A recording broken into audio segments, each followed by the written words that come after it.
आलू पनीर, ये नया नाम रउआ सभे सुनत बानी। ये एकदम नया सब्जी आइल बा। आलू पनीर, पनीरे में आलू डाले के बा, चाहे कहीं आलू में पनीर डाले के बा। बहुत नया विधि से बना, खाली ध्यान से रउआ सभे देखी और एकदम माने कि समझ जाई। आ जहाँ ना बुझाई रउआ सभे लिख देव जा, हम रउआ सभे के जवाब दे देव। देखी कितना बढ़िया से बनता, शुद्ध शाकाहारी घर में माने सीधा रसोई से, घर में सीधा रसोई से आलू पनीर बनता।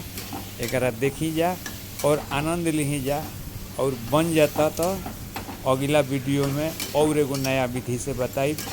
अब वहीं तो बहुत पनीर के सब्जी देखनी जा, लेकिन ई देखी बहुत बढ़िया शुद्ध तरीका से देखी माल तैयार हो गई।